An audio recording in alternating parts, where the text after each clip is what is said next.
A lot of the women that I see are people that have been struggling for a really long time. Like, I just don't know what is going on. I've been to all these different people, had all these different tests, tried all these different things, and maybe it worked for a bit, but then it didn't. And then I just don't really know what's going on. I'll often say to them, what do you think is going on with your body? And most of the time they say the correct answer. Feeling confident in your skin is so much more than what you see in the mirror. And how can you feel good? Well, that starts from within. Welcome to the In Your Skin podcast. I'm Christy. And I'm Anna. Join us each week as we sit down with world-leading experts and thought leaders to delve into the latest insights, groundbreaking research, and cutting-edge advancements in wellness, longevity, and beauty. Dr Anthea Todd, welcome. Thank you so much for coming on In Your Skin. It's so nice to have you here. Thank you so much for having me, Anna and Christy. Thanks. So I'm actually going to start with what I think is a very simple question, but a very powerful question. Who are you? Who is Dr Anthea Todd? Oh, just an existential question to start with. I am a multifaceted person that just likes to have fun and feel alive and help other people do the same. I like that. Yeah. I like it. And how did you get to where you are today? Well, I'm originally from a family of healthcare practitioners. Both my parents are chiropractors. My grandma was a naturopath, aunties, uncles on both sides. It was just sort of the thing that you did. So I became a chiropractor straight out of high school. And then I started practicing and was loving it, but also felt like I wasn't caring for my patients as best as I could. And I kept on having women come to me and they just look deflated and defeated because they'd be like, I went to the doctor and I did all the tests and I still feel fatigued and my iron scores were fine. My thyroid was fine. I don't have an infection. I don't know why I feel like this. And I just could see them feeling defeated and feeling like it was their body was working against them. And from my upbringing, that was a complete opposite to what I believed. Our whole household was your body's working for you. You have a headache, maybe you haven't slept enough, maybe you haven't had enough water, maybe you've had too much sun, maybe this person's really annoying you and you haven't told them that, or like whatever it is, our body is giving us all of the messages that we need. We just need to listen to it and pay attention. So that's where I felt like I was missing. I didn't have enough knowledge from my upbringing and from the 5 years studying chiropractic. It's like, but maybe the GPs and the medical system are right. Maybe there isn't anything wrong, even though internally I was like, people are meant to feel amazing. This is not a normal thing. So I went and studied 2 masters, one in women's health medicine and the other one in reproductive medicine, which I loved and it was amazing. But what I found was that from that side of things, everyone that I studied with was so smart, but they were just missing something. I'm like, how do you guys think that if these blood tests come back as normal, then they're fine? Or you're going to give this medication like, oh, it's not going to fix their issue, but we're just going to give it to them to subside their symptoms. And that was just the accepted norm. And I just, from my upbringing, I was thinking that just doesn't make any sense to me whatsoever. And then I went and studied functional medicine whilst I was also writing my book, which was a very fun time, would not recommend it. A bit too much on because I thought, I'm like, okay, there's this space between, I call it, which is where women feel like there's something going on. It affects men too, but I specialise in women's health. And you're just like, there's something going on. I don't quite know what it is, but everyone else is telling there's nothing wrong or everyone else is experiencing it, so it must be normal. And I was like, it's not. We need to first understand that your body is giving you these symptoms for a reason. And when you listen and pay attention to it, you make the changes that it's telling you and then you'll start to feel better. It's coming back to trusting your body, not necessarily trusting what someone external says, whether it's your mum, whether it's your GP, whether it's your chiropractor, whether it's social media influencer, whether it's whoever. They can guide you or they can give you little whispers, but ultimately it's like you can trust your body. If you feel like something's wrong and all your tests have come back normal, you trust yourself. You don't trust the external thing. So it sounds so simple though. Why aren't we listening to our body? I think society, like there's so many things in society that make it something to fear. And I think before we started recording, Christy, you were talking about your mindset coach and sort of diving into your beliefs. And I think we're afraid to get still and get quiet and listen to what our body's telling us, because what happens if we've been ignoring it for such a long time and far out, maybe we took this job and I actually shouldn't have, or maybe I'm in a relationship that actually isn't good and I have to stop and listen and go like, wow, that's actually what my body's telling me. That's why my skin's breaking out, or that's why I'm feeling fatigued. I had a patient the other day who came on. She's a 54-year-old woman going into menopause, and she's like, here's all my blood tests, my hormone markers. Here's all of the different HRT that I'm on. I'm feeling anxious. And I do appointments online, but I just wanted to give her a really big hug. I'm like, it's okay. Everything that you're feeling is your body trying to care for you. It's trying to tell you something. And she's like, I've got these gut issues and skin, and like everything was going on. So I said, when did it all start? And she's like, oh, well, it started a couple of years ago, and then I was fine. And then I went through these fainting episodes around Christmas time. And then again, this same Christmas time, it started coming back. And I'm like, okay, you don't necessarily have to be a doctor to realize. You just look back and go like, maybe start listening to your body. But I asked her, I'm like, okay, it started because his son got taken off him in a custody battle. And your heart is just sinking and you really want to be around your grandson. And when is that emphasized? Around Christmas time, because you can't be around him and everyone's there. And she went, oh my gosh. And she grew up in a family where it wasn't okay to be angry and it wasn't okay to express emotions in a healthy way. So she was just, I can't be angry though. And yeah, it's unfortunate. But so she was just resisting everything that her body was trying to say. I'm like, you need to look after your energetic body, look after your fundamentals. And menopause is highlighting all this stuff, but it's not the cause. So if you just address this, you'll start to feel so much better. So it's really cool when you can just listen to your body and be like, oh, wow, like it's telling me all the answers. I can totally relate to that. You know, when I started getting my health issues around 5 years ago, at the time, and I didn't realize this until later, but I was perceiving a, let's guess, stressful situation as more stressful than what it was. I was being triggered by some emotional things going on in my relationship. I was pregnant. Like there were so many things going on. And, when I actually look back, there's so many emotional triggers that kind of just catapulted these health issues and signs and symptoms that I wasn't listening to. Why do you think, us as women aren't listening to our bodies like that in those moments? Or like, do we not have the right tools, and how can we listen to our bodies a little bit more? So great question. So I talk about the body. I have two solid beliefs about the body. One, it is always looking out for you. Its main job is to keep you alive. So any of your symptoms are just its messages trying to tell you, hey, I need these things for me to keep you alive. And the other thing is all it wants to do is balance, so homeostasis. So do we have enough internal resources to cope with whatever is going on in our world? That's all it wants to do. So when there's women that are like, oh, I just haven't been listening to my body, or I'm feeling all of these different symptoms and maybe I'm stressed at work and, oh, that makes sense because I'm pregnant and also there's a relationship going on and also I'm starting a business. Everyone's really stressed when they start a business and that's just how it should feel. So there's a lot of intertwined conditioning and beliefs that come into that we also feed into. So this is where I make it sort of really simple for people to understand, and you understand your body in the analogy of a car. So when I talk about energetic, functional and medical health, the energetics is like the GPS of your car. It's all the things you can't see. Like we don't look at the programming that puts together our GPS on our Google Maps. We just go, yes, this is where I want to go. This is what I want. I'm going to follow that. But how many women think it's okay to follow what they want? Not many. It's like, yeah, I deserve that. I want that. And I'm going to get it. Yeah. It's like if you say that, even this last week for me, I was like, whoa, yeah. And it's like when you actually do that, it's the best thing ever. You actually open up and you lean into that creative life force because you're choosing where that GPS is.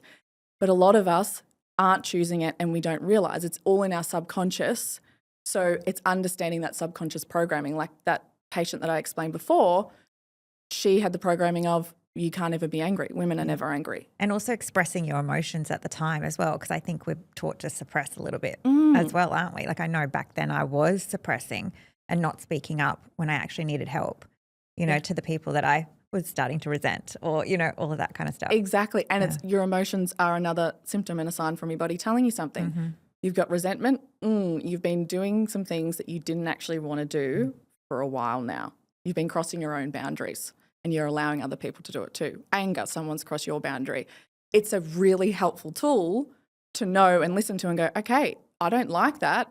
How can I express that in a healthy way? Because I think that's the thing with a lot of women in particular and also men. It's like, I'm feeling this emotion, but it's unsafe to express it. When actually it is really safe to express it. We just possibly haven't learnt how to do it.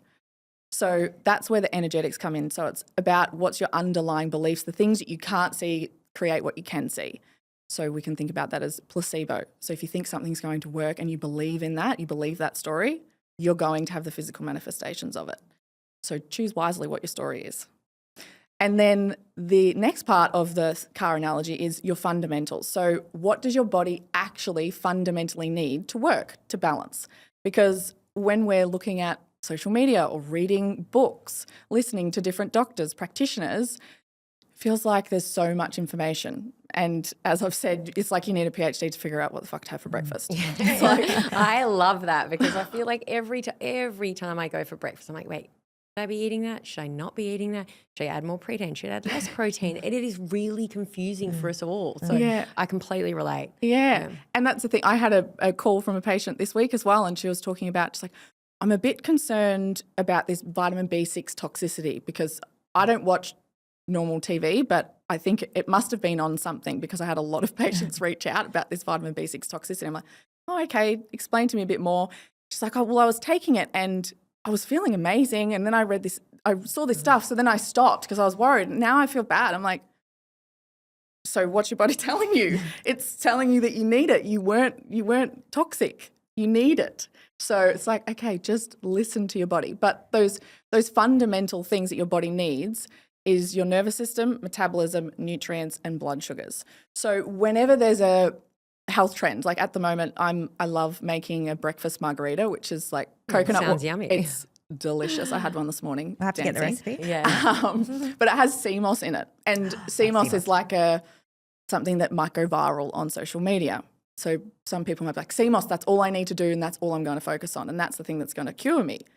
Like, no, nothing outside of you is going to fix you. Your body does it. These things just help your body work better. So you shouldn't take notice of trends? I think you should take notice of trends for sure, but pay attention to what that trend is telling you it's going to give you.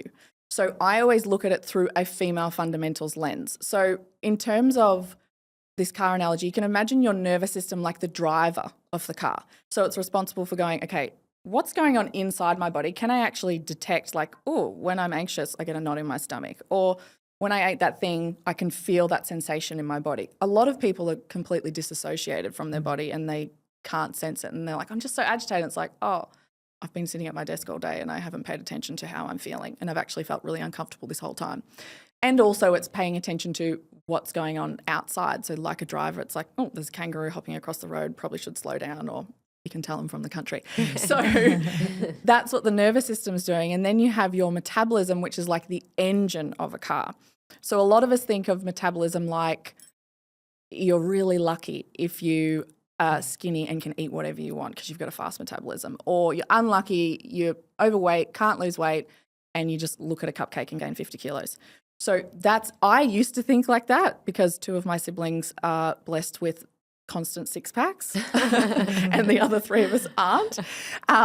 But actually it's not the case. From a lot of the assessments and things that I do on people, I see a lot of people that are quote unquote that fast metabolic type that are skinny and eat whatever they want, but they're actually a slow metabolic type. So what is actually more indicative of how your metabolism is working is your body temperature. So you think about a car engine. If you rev it around the block, it gets really hot. If you get in it and you just putter around, it's not going to be that hot. So our metabolism is purely just how well we convert one form of energy into another. We're using petrol to convert into movement. Our body, we're using our nutrients to convert into energy. So that's what our metabolism does with our cells. Then we have our nutrients, which is like the fuel of the car. And I know you guys talk a lot and you've got amazing supplements. That's really about nourishing your body. So are you getting the right things in? Is the fuel lines actually connected to the engine, or is it leaking? Do you have leaky gut? What's going on with your absorption? Do you actually have the other nutrients there? Like your car needs more things than just petrol. It also needs oil and radiator fluid and all of these other things that I'm not a mechanic for. And also you need an exhaust to be able to excrete it. So it's about caring for that as well. And then the last one is your blood sugars, which is like, you can imagine your car like a hybrid car. So our body's really smart. If we don't have food, we're not going to die. We store fuel in our body. So we need to be able to access that from our liver, from our muscles, and from our fat. So we need to be able to move between them.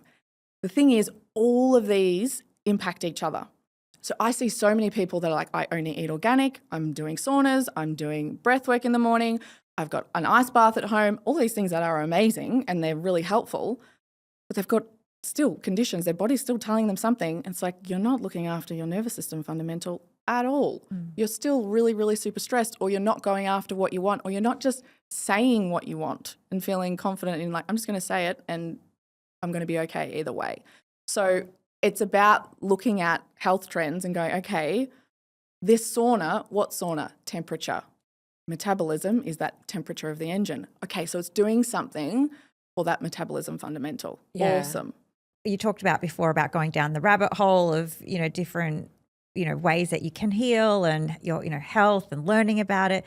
It can be all really confusing for a lot of people on where to start, especially if you're somebody who has a health condition and you've got these symptoms. The doctors are saying nothing's wrong with you, but there is. You talk about the different layers, energetic, functional, and the medical side of things. Where do you know when to start with which practitioner when you've got certain symptoms and signs? That's a great question. So often if it's a new symptom or it's something that you've never been checked for medically, I always say go and get checked medically, because it's like, to keep with that car analogy, medicine is like RSAV or RSAQ, whatever the roadside assist is in whatever state you're in. It's like coming along and going, oh, your engine's broken down, or maybe your driver's fallen asleep and we need to like take the car away on a tow truck. It's like, we need that. That's really important sometimes, but we don't always want to rely on that. So I would say if you're experiencing anything new or anything that you haven't ever been to the doctor for, go to your doctor and get it investigated. Then when and if your doctor says, they're either going to say two things. Your blood tests have come back, or all of your tests have come back normal. We don't necessarily know what's going on, or maybe it's caused from something else. That doesn't mean that there's nothing going on. It just means that you don't need medication or surgery, because that's the tools of that type of practitioner. It's sort of like saying you're building a house and your toilet's got a problem with it and you call the painter. Wrong person. Absolute wrong person to call. Yeah, and we know that. So this is where it's really important to use your body, not your bias, to make decisions on who is going to be the person that helps guide you, because you ultimately have the responsibility. It's your body that's telling you what it needs. Because I see a lot of people that have a different bias. They're like, I hate medicine. I never want to go on antibiotics. I just had a friend who has gestational diabetes and the doctors told her she needs to have insulin for the last part of her pregnancy. And she's doing everything that is supportive to her body. I'm like, you're doing everything right. This is helping you. It's like if you had a broken leg and someone's like, take the crutch. And you're like, no, it's fine. I'm going to keep walking on this broken leg. It's like, take the crutch. Like, this is actually going to help your body. So that's where it's important to go, okay, this can be helpful, but also it's my responsibility to decide and know what my body needs. Because sometimes it is medication or surgery. Sometimes it's not. Sometimes it's going, okay, well, I know that I actually haven't been looking after my fundamentals. Like if I actually get still and get quiet, I go, okay, I haven't been going outside, moving my body, being in sunshine, having enough protein, having great relationships, actually just enjoying my life and focusing on things that bring me fun and pleasure. I actually haven't been doing any of that. What happens if I just start doing one of those things? what happens with my symptoms? Maybe I start to feel a little bit better, and then I can add a few more of them in. And now my body miraculously has everything it needs, and I didn't need to take this medication and then another medication to subside the side effects of that one. And now all of a sudden I'm trying to hack my way into giving my body what it needs instead of just going, oh, I just give it the few things that it needs and then move out of its way and it does the rest. That's the real beauty of understanding your body from that medical, functional, energetic place. And that's where often if I have people that are continually having issues with their functional health, like they're like, oh, I'll start doing this new lifestyle thing that helps me, but then I'll fall back into patterns. And what's functional, just for those who are going, I don't know what functional is. Yeah, functional, and this is what a lot of people might be like, oh, is it thyroid? Is it gut? Is it the microbiome? Is it leaky gut? Is there a liver thing? What is functional? So from my functional medicine studies, it can be really overwhelming to be like, what do I actually do about this? That's where the 4 female fundamentals come in. So if you've got a thyroid issue or an autoimmune thing that's coming in or a gut issue, when you pay attention to all 4 of your fundamentals, your body has what it needs and those issues go away. For instance, we could take leaky gut, very common thing. It's like, well, why is my gut leaky? Maybe because I've been in this chronic burnt out state and my nervous system fundamental has been off, and that decreased my stomach acid and enzyme production. I couldn't digest the foods as well. So now all of a sudden I'm reacting to these foods that I didn't react to as much because they're not fully digested and they go into different parts of the gut and then your gut's reacting. Or maybe it's because your metabolism has slowed. So then the actual motility of the gut was slowed and it starts to ferment in different areas. And that was the problem. Like, oh, now I've got this parasite overgrowth. I've got these different things. It's like, if we focus on giving your body what it needs, often your body clears it itself and it fixes it itself. And that's also tied into nutrients. So giving your body the best nutrients that you can. Sometimes that is supplements in addition to food, because we could go down a whole rabbit hole of soil quality and all of the things. And then also blood sugars. So maybe it's like, oh, I'm doing all of these juices, but it's like, it's a really high way to peak your blood sugars and you haven't been pairing it with everything else. So that's where the 4 fundamentals come in. Instead of chasing different things down rabbit holes or going like, I'm doing this liver detox, I'm doing this thing for my thyroid, I'm doing this thing for my gut, focus on just doing the things for your fundamentals and allow your body to start healing itself, because you'll put it into the healing state. It'll do it itself. And then the energetics is really going, okay, what are my underlying patterns with this? Like for me, when I wrote this book, it was amazing. And I have to be cautious of the words that I use because I used to say it nearly killed me.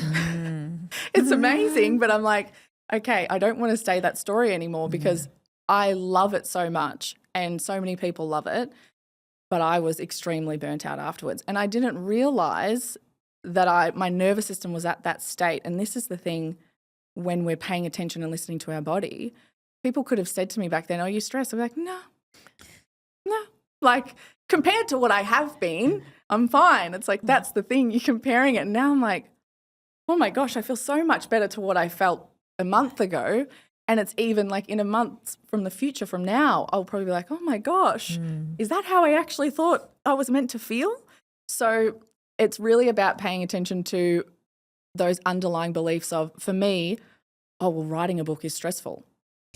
What would you have done differently then? Because you obviously wanted to write the book and it's stressful. Is it, okay, maybe I was just going to take more breaks for myself, not put so much pressure on myself. What would you have done differently? I realised that I had a really strong tie to time. And this is a really big thing for nervous system for every person that I work with. For me, time is like huge. Stresses me out more than anything, even if I'm 5 minutes late. And I want to get that under control so much because, it's quite stressful for me. Yeah, and that's the thing. It triggers your stress. So you could be like, well, I'm taking ashwagandha, withania, I'm doing ice baths, I'm doing saunas, I do my meditation, I do my breath work, I'm doing all the things for my nervous system. I'm still stressed. And I'm stressed as fuck because I'm late, time. And it's like, and then you're future pacing everything out in your world being like, okay, well, maybe I want to fall pregnant again and this timing, so then we need to do this. And it's like you're sort of working backwards and there's this overall sense of urgency throughout your whole day. And one thing if you're like, well, maybe that's me, if you wake up and your mind goes straight to, okay, like, what have I got planned today? What am I doing? How am I going to have enough time for that? Like, what's going on with the kids? What about that with my partner? Have I done enough washing? Like, what's going on? It's like, That's me. yeah. So that's where you're like, okay, my nervous system is in what I call like an orange light. It's fight, flight. There's time urgency. So you're not in your body at all. So the way to get into your body, some people do ice baths because you can't really think about anything else other than I'm freezing when you're in an ice bath, right? So that's helpful. But other things you can do, like I love dancing naked in my room. Oh, that's a good one. I usually close the blinds Every morning. because the neighbors, like I'll do that and then I'll have my breakfast margarita. There's no alcohol in the breakfast margarita, by the way. Sounds like a good dance party. It is amazing. I love it. But it's really just about finding what brings you joy, fun, and pleasure. Because when we're thinking about your nervous system, and this is a really big thing that I see amongst mums, we have this like mum guilt. Or for me, I had well, I'm writing a book and I've just started a business and I'm also studying this. When I'm sitting and relaxing and resting or doing something for me, my mind was thinking about all of the other things that I should be doing with those things. It's like when you go and get a massage and you might be laying there and you're thinking, oh, but what about, are they happy at that school? Or what about this? And oh my gosh, I feel so bad because I said this, I didn't handle the tantrum as I should, or whatever it is, your mind's racing. And something that is really helpful for me when I notice that happening, I literally imagine a PowerPoint and you've plugged your phone in. You've plugged your phone in to recharge and you walked away and you didn't realize you didn't turn it on at the wall. Oh, I hate that. So you're like, I'm doing the thing, I'm recharging myself, I'm doing all the things, the self-care, I'm doing all the things I should be doing, but you didn't turn the power on at the wall. So that's where it's like, okay, if you're doing something for you, if you're doing something that is fun and pleasurable, lean into it. Like milk that as much as you can. Like if you're sitting on the couch and you're like, okay, like I'm comfortable, it's like, yeah, but could you be more comfortable? Like what would make it better? Like maybe I'll put the aircon on and put a blanket on. Like that seems weird, but like I would love that. It's like, okay, do that. Like pay attention to those little tiny messages from your body and actually do it. It's the same if you're sitting at your computer all day working, you're like, oh, I'm hungry, but like I just finished doing this and then I'll get to my lunch break and then all of a sudden you look up and it's like 4:00 and you're like, oh, I've missed lunch and I may as well wait till dinner. It's like you didn't pay attention to the urge of your body, or you're cold and you're like, oh, I can't be bothered walking upstairs to get a jumper. I'm just not going to. So literally just paying attention to those tiny, tiny little things of your body and knowing that actually having fun and pleasure and feeling good in your body is the normal. That's actually how you're meant to feel. Then you just give yourself permission to do it. Yeah. And then that's when time often starts to, well, it slows down because you're present, but it's also, it's just letting go and just having the faith that everything is going to be okay and it's going to work out how it needs to. Yeah, I think that's really great advice because I also heard you said there's also a difference in doing something you enjoy, like listening to music versus listening to a podcast on a walk. And I felt like I could really relate to that because when I do go for walks, which is what I love, if I'm listening to a podcast, I still feel like my mind's like working and I'm still thinking so much and trying to absorb all this information. When I'm listening to music, I'm like actually enjoying myself. Yeah. So I think it is really important to find something you actually enjoy and do that and do it every single day. 1000%. It's a really cool analogy that I also like to feel into. It's sort of like if you get your phone out and you're like panning and you've got your camera and you're just looking, it's like that's what you want. That's what presence is. You can only see what's on the screen. But when we're listening to podcasts or we're thinking about all these other stuff, it's like your phone has all the other apps that you've been in open. 100%. What happens to your phone battery? It gets drained really quick. So that's what happens with your mind. So if you can actually go, okay, I'm just going to be here now. How do I actually do that? Well, for me, I might just go, okay, I can literally only see, whatever I can see with my eyes right now is my only reality. That's it. So I just pretend my eyes are like a camera lens of my phone. And all of the other apps have been closed down. And that's a really helpful thing that and I also like not to feel do. guilty about it. Oh, no. Don't feel guilty that you're actually trying to enjoy your life and find enjoyment every single day. I think for a lot of us, like I know if I am going on a walk and I am listening to music, part of me actually feels a little bit guilty. So I'm like, oh, maybe I should listen to a podcast. Maybe I should be learning more. But it's good to kind of hear that advice, like, no, actually enjoy yourself and be okay with it and don't feel guilty. That's like for me, my own personal health, that's been the biggest thing. I was like, okay, I tried this different skincare thing, this different medication. Make sure you test all your hormones. Maybe it's that you've got PCOS. Maybe it's got this. It's like, actually, maybe it's just because I've put this really high expectation on myself to achieve all these things. I'm laughing internally because so many people would call me like a high achiever. And people would say that to me. I'm like, no, I'm not. Or like, you're a perfectionist. Like, I'm not. I'm not a perfectionist at all.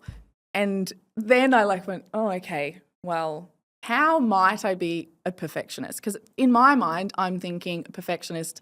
I would say you two girls look like perfectionists. Yeah, And we are definitely not. What are you talking about? Okay, we are so are. Oh my God. But this is a classic thing, Yeah. Anna, because when she told me that, I was like, I'm not. And then I heard something and someone said, people that are perfectionists don't think that they're perfectionists because they never think anything's going to be perfect. Yeah. And I was like, oh, okay, That maybe hits I the nail am on a the head for perfectionist. sure. Yeah. So it's about just going, okay, let yourself off the hook. Just enjoy things that you do like. There's no urgency to get it right. There's no perfect way that your life has to go. Because oftentimes it's like, okay, well, if I do X, Y, Z, then that will happen. We don't know that. We have no idea. COVID was a great example of that. You have no idea. At the time, I moved to London at the start of 2020 and I was thinking, this is going to be amazing. Worst case scenario, I don't like it and I can just move back. That was not the worst case scenario. I didn't even think of that as a possibility. Yeah. But that's the thing. I think it's just going in and going, okay, I'm just going to trust. I'm just going to be in my body now and do things that I love. Like there's no such thing as a guilty pleasure. It's just pleasure. Yeah. And like, I mean, I totally relate. I totally relate with the high achiever A-type personality.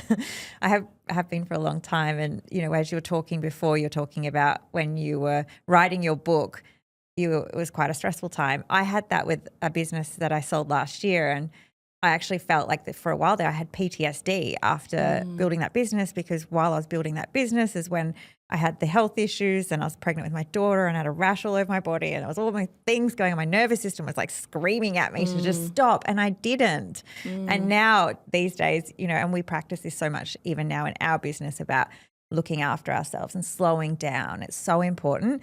But, you know, for me also in terms of those different energetics, functional, you know, the medical side of things and looking after yourself in a holistic way, I find even with the energetic stuff, sometimes as a high achiever, I need to have somebody actually help me. So the energetic work of working with an energy healer or, you know, a kinesiologist or somebody like that can actually help me to go, okay, no, slow down. Because especially when you're in that heightened, stressful, you know, you're busy, always on. I think there'll be a lot of our listeners who kind of relate to that. You know, what are some ways that we can do that then? You know, By yourself? Yeah, or with practitioners, by yourself. What are some tips, tools that you would? Yeah, so I was very much the same, and I found an amazing kinesiologist as well, who's now a dear friend. And that was just like, oh, okay, like, and she would always at the start of the session drop me into my body. And now how much I've learned about functional neurology, I'm like, oh, everything in the session was just dropping me into my body, going into my default mode network, it's called, which is where all of your programs, all your GPS that's been rooted in your brain is going, and just unpicking it and reprogramming that subconscious, reprogramming a GPS for a different direction, and then helping me take aligned action. So it's like that was really helpful. So in terms of doing it for yourself, the first thing is getting into your body. When you get into your body, it calms a part of your brain called the salience network, which is the thing that's like what's threat and what's not. This lack of time is a threat. It's like, oh my gosh, there's a lion in the room. But also, oh, we're running 5 minutes late. It's the same thing. Your body doesn't know the difference.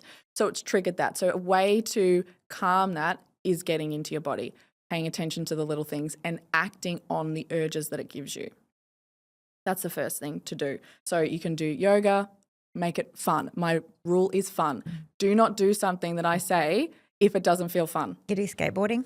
Exactly. That's why this is how it all started. I'm like, I was sitting at my desk and I was thinking, oh my gosh, okay, people say you need to post a certain amount on social media to do the things. I'm like, what am I going to do? I don't know. I've got no ideas. I'm like, I'm just going to go for a skateboard outside. And then an analogy of, oh, your thyroid could be like a bank account. I'm like, oh, I'll just do it skateboarding. And then everyone loved it. I was like, oh, okay, like this can actually be fun. And that's another belief. Business is hard, or doing social media is really tough, and you have to show up a certain way and you have to do it this way. It's like, no, I just want to do what feels good. And I think that is, if I could tell anyone anything, that's it. Pay attention to what your body's telling you and follow through on what feels good. That is the best thing that you could ever do for your body. And be you. That is you, and that's why it does so well. You're not trying to be someone else. When you start to just do things that you love doing, and you're not comparing yourself, you're not feeling like you have to do everything that everyone else is doing out there, and you on a skateboard was exactly that moment. Yeah, exactly. And at the start I was like, oh, I'm not like this skateboarding doctor. I was like, well, actually I am. This is what I do. So I'm like, well, take it or leave it, which is great. And that's like, it's the same with anyone. Like if anyone else tried to do it and they don't know how to skateboard, it'd be like, this isn't you. Maybe it's you if you sit in a nice place and record it. And it's like, this feels so amazing to me. So it's all just about like, this feels good, and it's not a guilty thing to feel good. Like that is a subconscious program that we can dive in. You can dive into if you want to, or you can just be like, I'm just not going to believe that story anymore, and I'm going to believe that feeling good is amazing and it's my birthright, and it's actually the way that my body is keeping me on track. And when I've been doing things that don't feel good for such a long time, I'll start to get little whispers. Maybe I'll get breakouts. Maybe I won't be sleeping as well. Maybe I'll get stretch marks. Maybe I won't feel hungry in the morning. And then maybe they'll start to get a bit louder. Maybe your thyroid blood test will come back with something, or maybe your antibodies are a bit raised, or worst case scenario, you get a heart attack or cancer or diabetes, and these things start to come out. It's like, maybe we peel it back. Have you always been this sort of person? You're very positive, you're very upbeat, you know what you want, you know what your body's telling you, but have you always been like this? I know you grew up in a family. Absolutely not. Okay. It's good to know. So we've all got hope. I'm ovulating as well at the moment, so I'm feeling myself. Yeah. But yeah, I think that's also the other thing to remember is your body's always changing. You aren't, like, these identities aren't you. They're just things that you've taken on to be like, okay, this is me. So as the first question you asked me, who is Dr. Anthea Todd? It's like, wow, I could give you, I'm a sister, I'm a daughter, I'm a chiropractor, I'm an author, I'm a speaker. I could give you lots of different things. But it's like, sometimes I'm them, sometimes I'm not. But really, what I am is all of them together in however I want to express it at that time. So I think it's really important to remember that, because whenever we take on an identity, we change our whole behaviors, because everything has to align with that identity. But when we realize I can be that, well, sometimes I'm not that. Sometimes I can be angry, other times I'm not angry. It's like, okay, this is fluid. This actually feels nice. And it doesn't mean anything if I failed at something or I achieved something. It's just like, well, that felt good, or I learned a lesson. Okay, that's not me. None of this is me. It's just about having fun and feeling good. I think people, have things happen to them and they think it defines them, I think, as well. Not only are we trying to put labels on who we are, like, I'm an entrepreneur, so that's therefore who I am, but say you're not an entrepreneur anymore, that's not you anymore. So, you talk about in your book that you had a hole in your heart, or you had a heart condition when you were young. Can you tell us a little bit about that, and how did that influence what you do today? Yeah, so it's actually really interesting. From all of the work that I've done on myself over the last sort of 5 or so years, and my upbringing, so originally with my heart, I started having chest pain when I was about 4. I distinctly remember a time when I was walking around our local lake with my mum, and I said, my chest is sore, which is a really weird thing for a 4-year-old to say. And my mum's like, being a very smart healthcare practitioner, she's like, let's take you to the doctor and get some tests done. So we did that, and everything was fine. They did all the Holter monitors, did an ultrasound, everything was okay. And then fast forward to when I was about 12 or 13, I was doing a Nippers, like surf lifesaving carnival, and my mum thankfully was the age group manager, and she was getting us to do something stupid. I don't think she's ever done it before, but it's like 3 back-to-back Ironmen, which is a lot.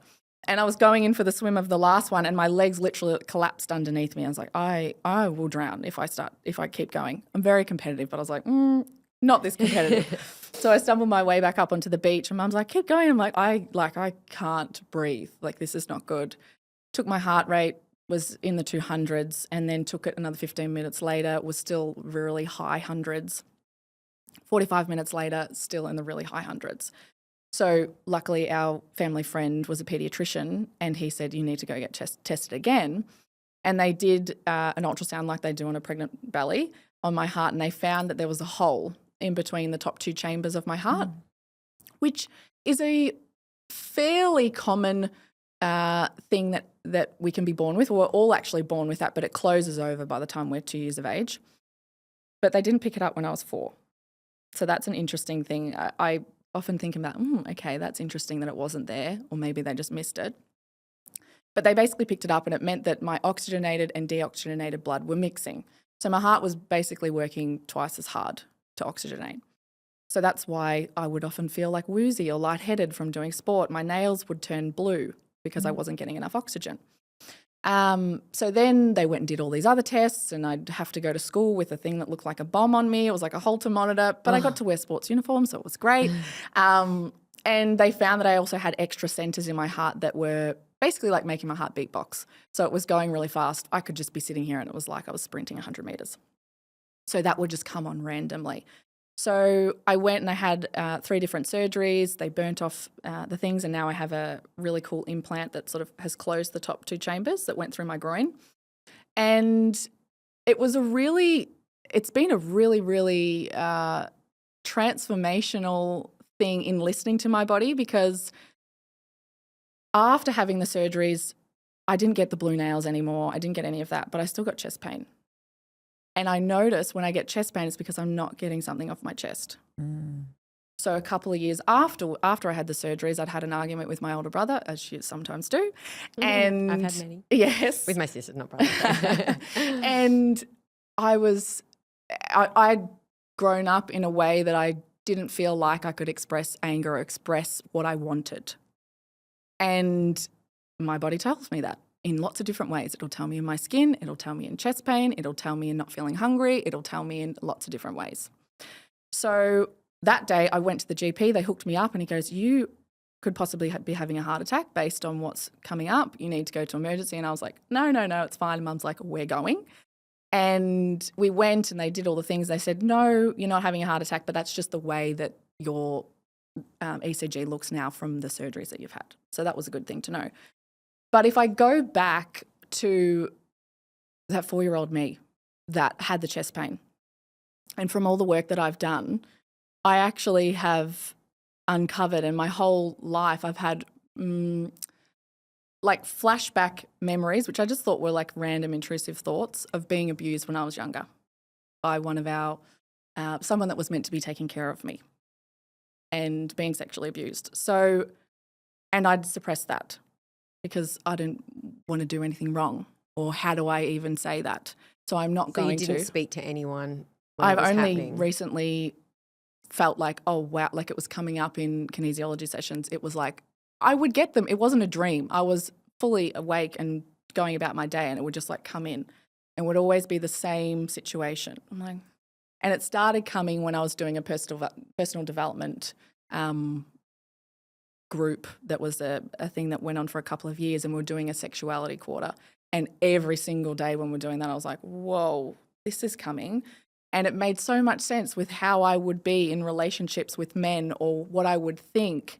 But I thought that was normal.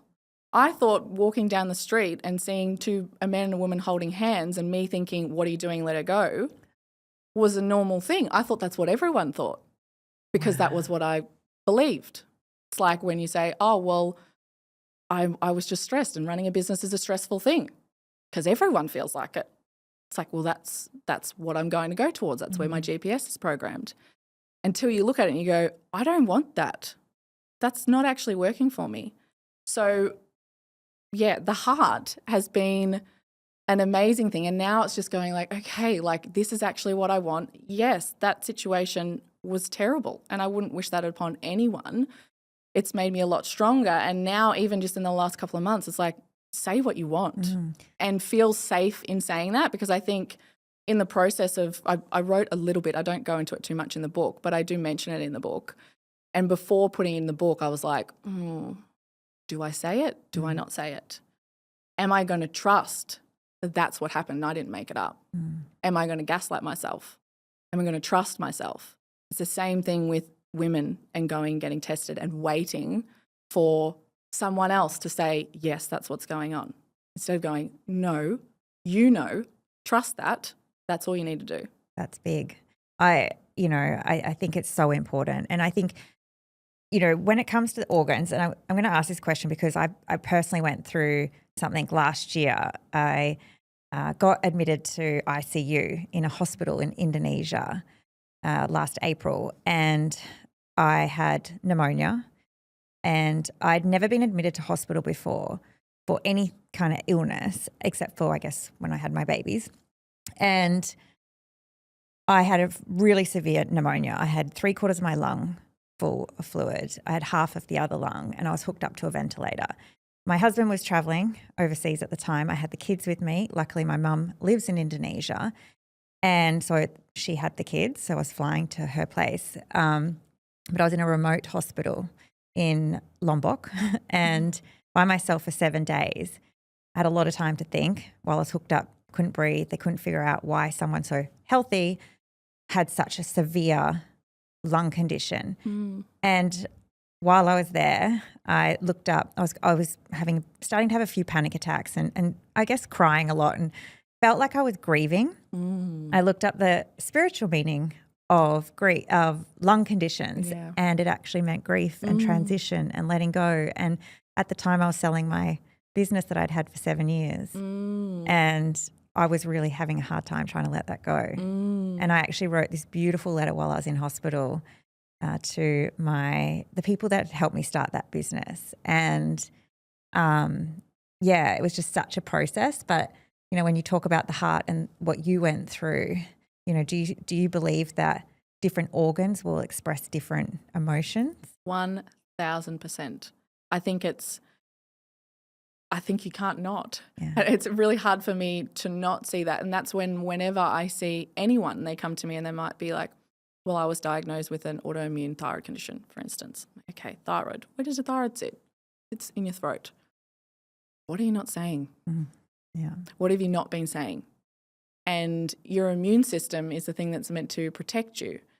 But it's sort of getting a bit confused between you and other people. So it's starting to attack you. It's thinking that you're a threat.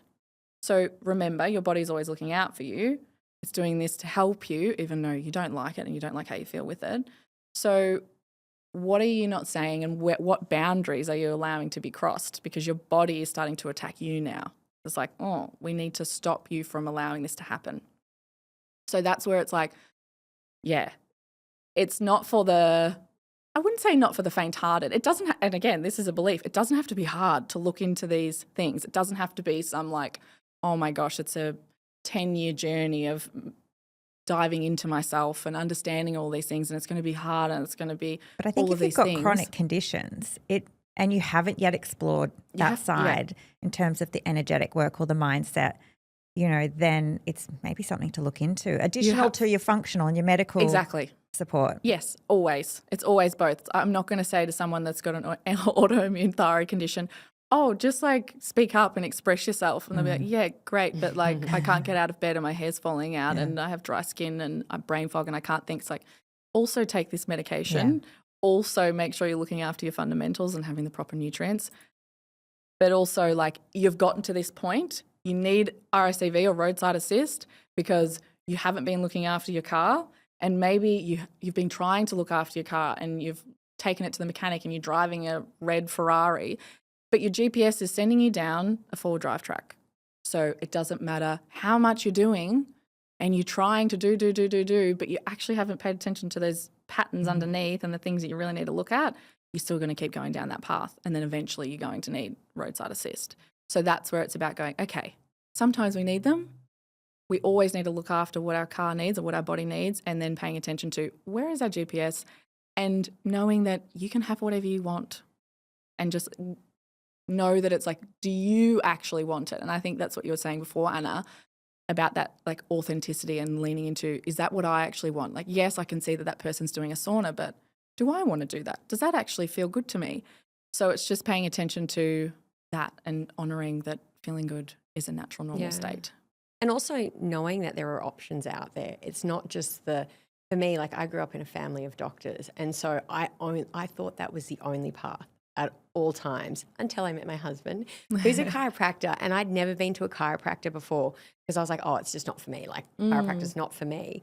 But then when he adjusted me, when I spoke to him about it and how it actually all worked, I was like, actually, now I'm going to kind of have that in my repertoire to be like, if I need it, I can go there. Because I feel like some people out there, they think there's only sort of one option for them. And I don't think that's the case. Well, that's where it comes down to, it's your body, not your bias, every single time. So if you can trust your body, know that the baseline state is to feel good, and your symptoms are going to be the things that are telling you how to do that. If you feel better, if everything starts to clear up, amazing, you're doing all the things at once.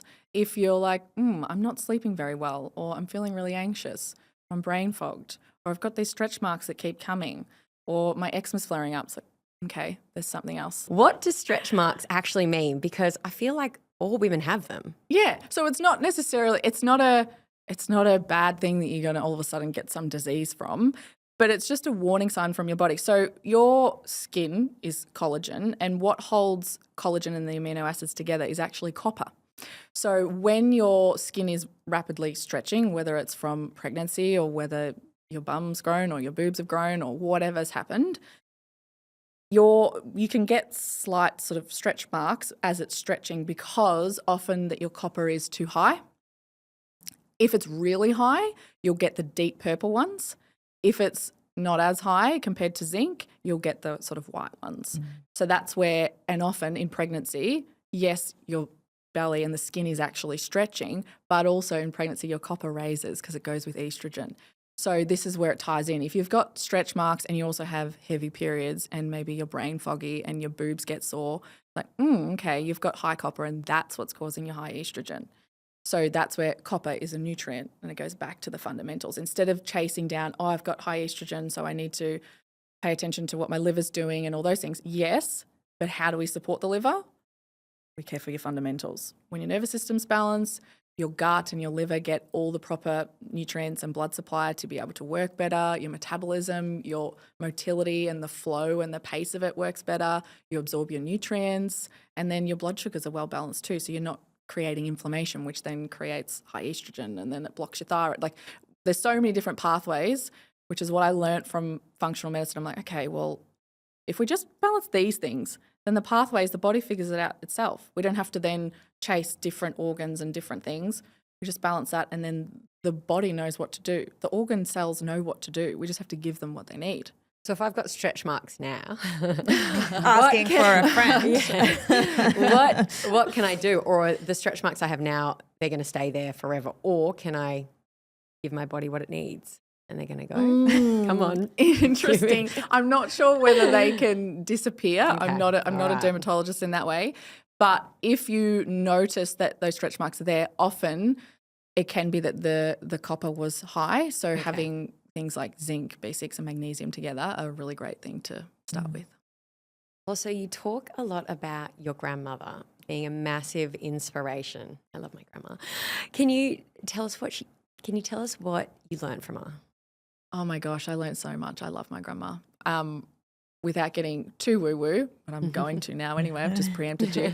I actually talked to her. She passed away when I was in year 12, and from tuning in more to my body, now I feel like I can sometimes tune into other frequencies as well, just different forms of energy.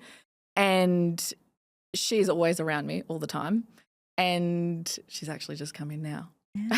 Really? Yeah. That's like She always comes in on my left shoulder. Hi. What was her name? Carol. Hi, Carol. Oh, that's my mum's name. This has taken a very big turn. She's like poking me in the ribs. She was always cheeky. She became a naturopath when she was 50. And like, she left school when she was, I think, 13, because back then you just leave school and work and get married and have 7 kids, and that's what you do. So yeah, she decided to become a naturopath when she was 50, and she like had her own kombucha SCOBY before people knew what it was. She had her own colloidal silver machine at home.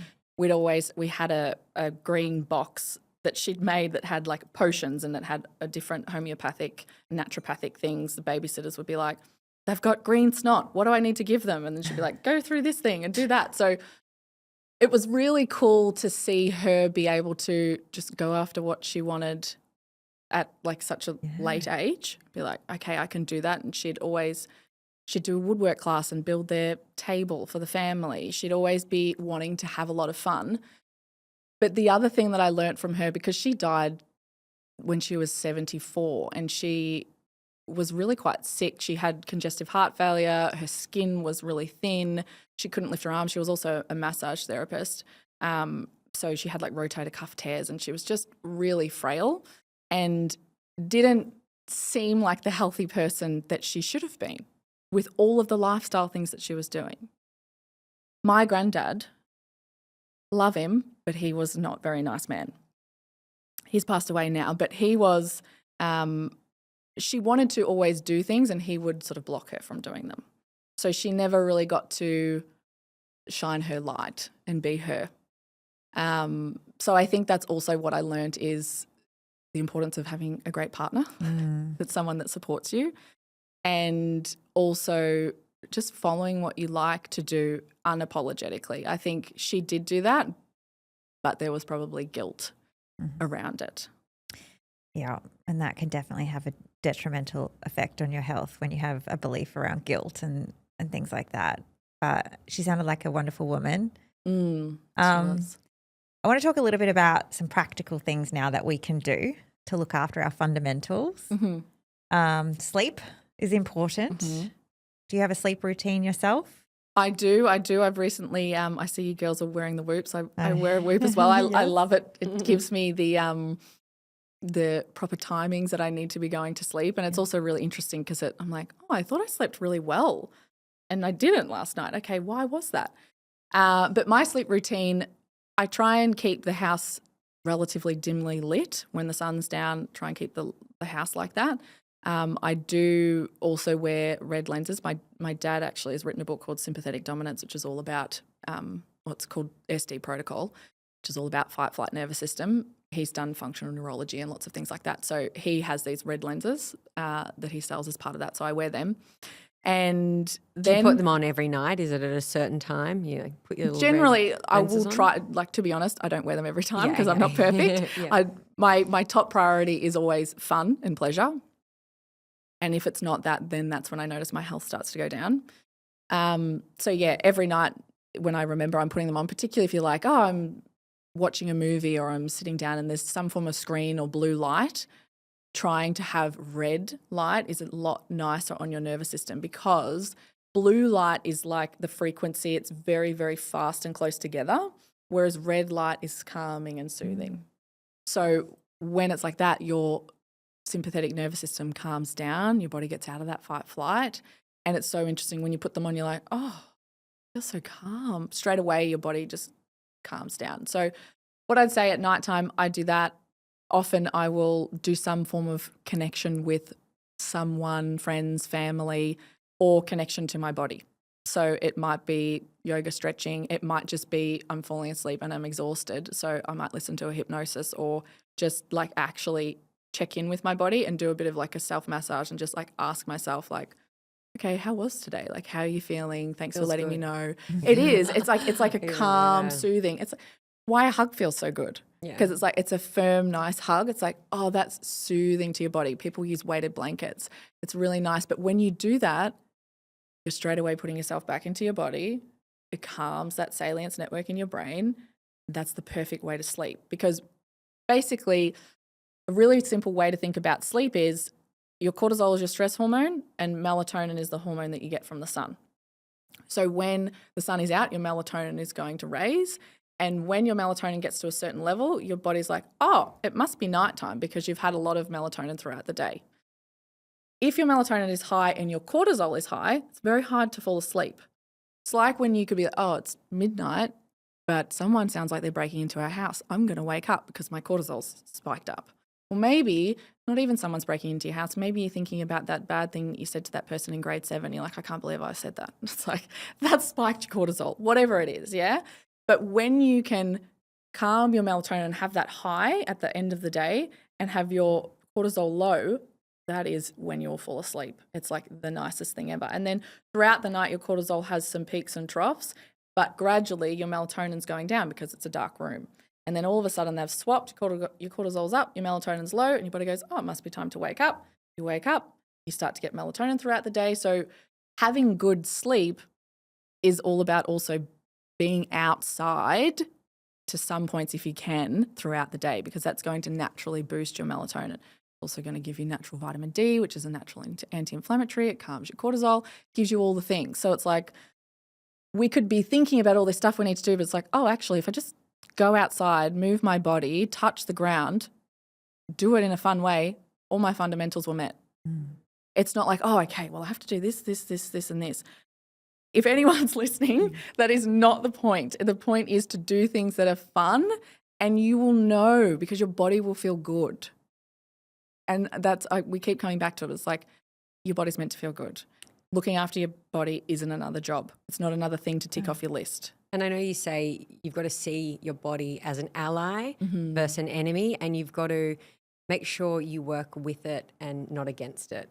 1000%. It's your best doctor. Your symptoms are going to tell you. And it is really hard because a lot of the women that I see are people that have been struggling for a really long time. And there's like, I just don't know what is going on. I've been to all these different people, had all these different tests, tried all these different things, and maybe it worked for a bit, but then it didn't.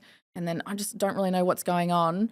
And I'll often say to them, what do you think is going on with your body? What do you think your body's trying to tell you with all of this? And we go through a whole health timeline. And most of the time they say the correct answer. Not that there's a correct answer, but it's like, I'm like, yeah, that's your pattern. It makes so much sense. It's so true because you do really know in a way Yeah. what is going on, but it's whether or not you acknowledge that or want to acknowledge it as well. What about skin issues, right? If someone's coming in with acne or things like that, what is that usually telling us? So if we go through acne from a medical, functional, energetic standpoint, and that's what I'm always doing whenever anyone comes to me with any symptom or I'm experiencing something, I'll sort of go through mentally that. So we can take me as an example. I had really bad jawline cystic acne in my early 20s, not in puberty. It's like, why couldn't I have it at high school? Everyone else had it at high school. Why am I getting it now? This is bullshit. So medically, I was like, okay, well, this could mean that I have PCOS because jawline acne is heightened testosterone, and it's What's PCOS? Polycystic ovarian syndrome. So basically, it means that your ovaries have formed a cyst, and they form a cyst because your brain has told your ovaries, okay, grow a follicle at the start of your period, the first 14 days, if we're taking a 28 to 30-day cycle, grow a follicle or a pool of them, and then one becomes the dominant one or maybe two, and it goes, okay, now we want to ovulate. But it goes, hang on a second. Do we want to ovulate? Let's just quickly check whether it's safe to ovulate. Is my nervous system balanced? Do I have enough energy? Are my blood sugars looked after? Is my thyroid balanced? What's happening with my stress levels? What's happening with my nutrients? Do I have enough to even nourish me, let alone possibly a baby? If the answer is no, goes, don't ovulate. Instead of ovulating, form a cyst around that egg.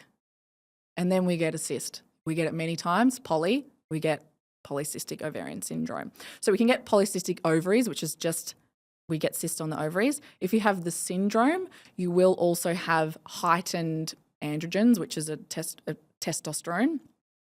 So you'll get either cystic acne or jawline or chin hairs, nipple hairs, back, those types of things get darker because it's stimulating the male type hormone.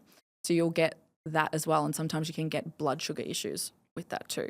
So it's about looking at, okay, well, let's just take jawline acne. Let's just say you've only got that. There's no issues with your period. You don't have your regular cycles. We know that you've got high androgens. Why might that be? Maybe your cysts are producing that. Or maybe it's because your stress glands also produce high testosterone.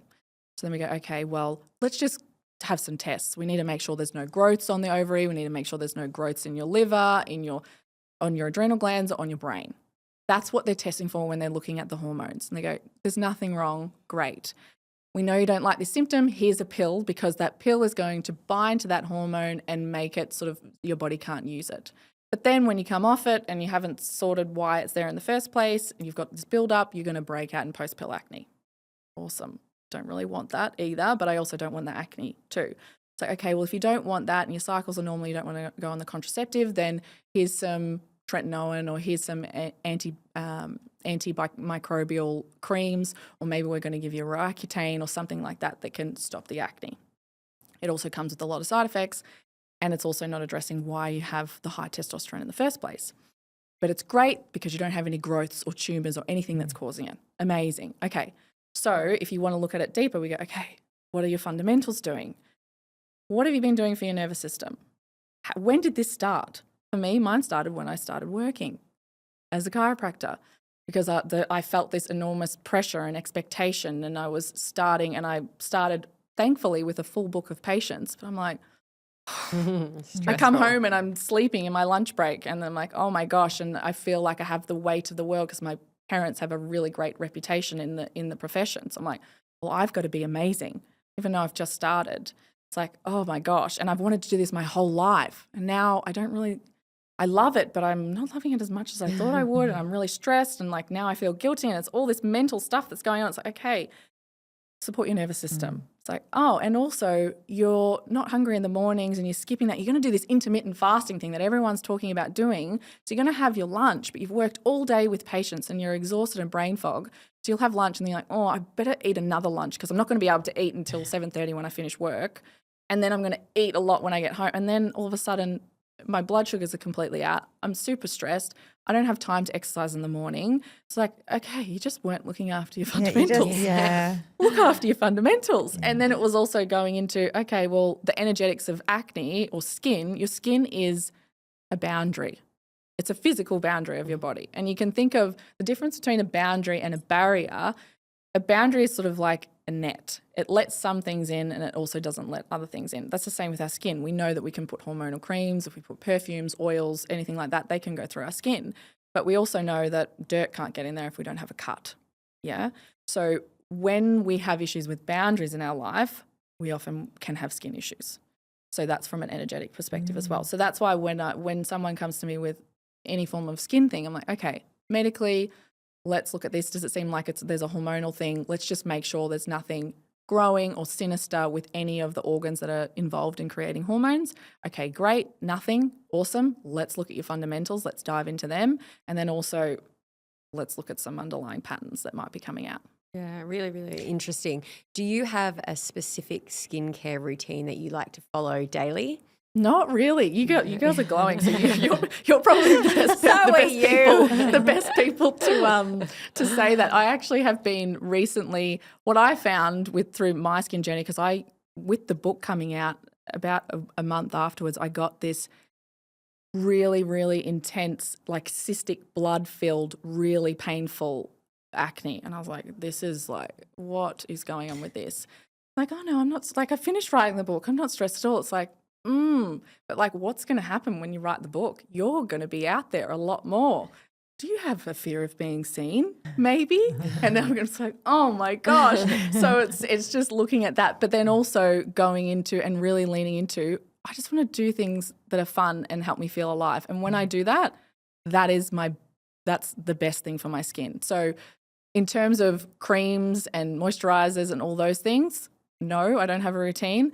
But my routine, I know my body tells me if I haven't been doing things that make me feel alive because my skin will play up. It's so interesting because I recently got rosacea for the first time, maybe about a few months ago. I never had it before. And I was like, oh my God, these little pimples on my cheek and redness. And I was, oh my God, I've usually got perfect skin. It was like, it's my thing, right? Yeah. Good skin. But interestingly enough, I had some emotional stuff going on at the time. And I went and did a gut test. And the gut test has come up, I've got parasites and some bacterial overgrowth. Can that impact your skin?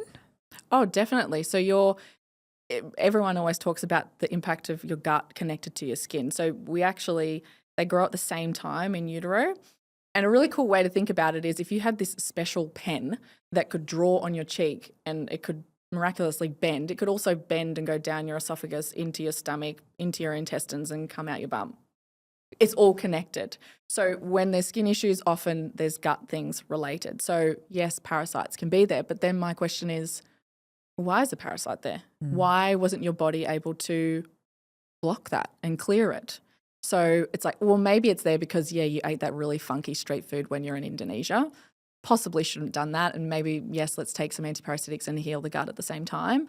But also maybe it's because there's high stress levels have been there. So your internal gut doesn't have the proper vagal tone for it. So you're not producing the stomach acids, because when the stomach acids there, that keeps the parasites and the fungi and the bacteria all well balanced.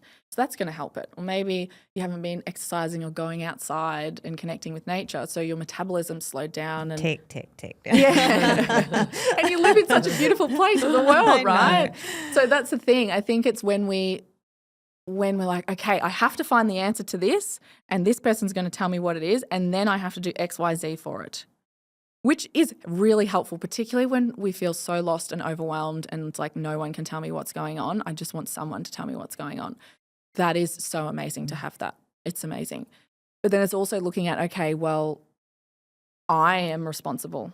They are not responsible. I am. So yes, this can be helpful and I'm taking the action for this, but also what else am I doing in my life? And that's also more powerful, right? Because I've been through times where I've just relied on the practitioners or the doctors to actually tell me, and it's not trusting my body. So it's all comes down to that. And when we don't do that, there's an undertone of we don't trust it and we don't think it's looking out for us. Exactly. And I did have a belief actually at the time. Against us. Exactly. I did, and I had to dissolve that one. Yeah. And then as soon as I started believing my body could heal itself and that it was looking out for me, it started doing exactly that. We've all been sitting here and we've miraculously not weed ourselves. We're more glowing. I know. I know, right? And our hearts have been beating Yeah. and we've been releasing hormones. We've been able to see with our eyes and connect our emotions with our memories and be able to string sentences together. We're not having to tell our body to do every individual thing of that. It just does it. Yeah. So we always love to ask this question at the end of an episode, and it's, what makes you feel great in your skin? Oh, great question. I think I've mentioned it a couple of times throughout this, but it's doing things that I love to do. And when I know I love to do it, it's because my body's given me the urge to do it. It's not like, well, yesterday I really loved going for a surf, but today I'm not going to love that as much. So I'm not going to do that. Maybe today it's dancing naked in my room. And Everyone should dance naked in You their room, should. you know? Like some really, if you've got any great songs, I'm all for it because I love a different song. But I think it's really just, it's paying attention and being in relationship with my body and knowing that it is on my side and it's the best friendship, connection, relationship you're ever going to have. It's the only one that's going to last you your whole lifetime. So when I'm like in tune with that and connected and trust it, that's what makes me feel great in my skin. Yeah, it's so true. Because I also do feel there's times when I'm like, oh, why is my body doing this? I hate my body. Why is it this? Why is it that? And we all do it. So it's crazy to be like, actually, no, thank your body for telling you that there's something wrong and that you need to go find out what it is. Yeah, and just the little whispers. Yeah. That's okay.